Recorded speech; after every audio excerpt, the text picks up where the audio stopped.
ছাত্র উস্তাদকে ভয় করে, ওই উস্তাদের সামনে ওই ছাত্র বিয়াদবি করে না। যেই ছেলে গার্জিয়ানকে ভয় করে, গার্জিয়ানের সামনে সেই বিয়াদবি করে না।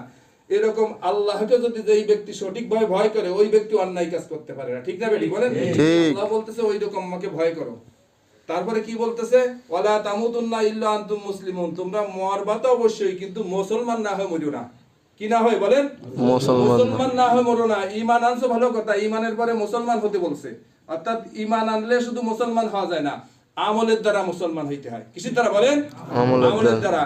ঈমান, আমল, আখলাক, মুআমিলাত, মুআশিরাত, এইগুলো সব ঠিক করতে হয়, তাহলে একজন মুসলমান হয়। আমি আল্লাহর প্রতি ঈমান আনলাম, নামাজ পড়লাম না, আমাকে মুসলমান বলা চলে না।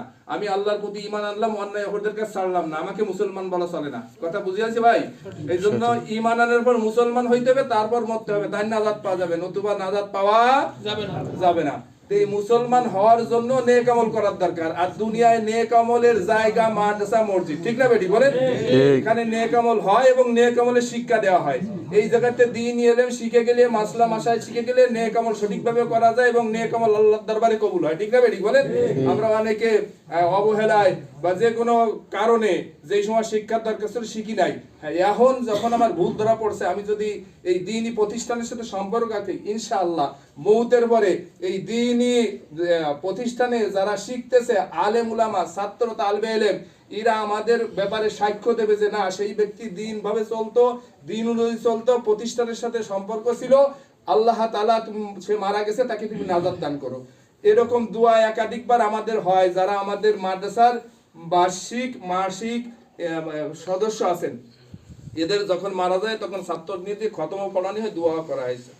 উস্তাদের কাছে শোনেন, আমিও যদি এই মাদ্রাসার এরকম একজন সদস্য থাকি, মাদ্রাসা প্রতিষ্ঠানের সাথে সম্পর্ক থাকে, মরার সাথে সাথে আপনার তো দোয়া তো হবেই।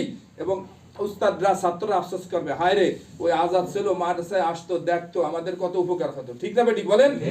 এইরকম আমি মরার পর আমার অনগোসরে 10 জন মানুষ যদি ওই রকম সাক্ষী দেয় জানা লোকটা ভালো ছিল, ইনশাআল্লাহ আল্লাহ তাআলা আপনাকে আমাকে নাজাত দিয়ে জান্নাত দান করবে।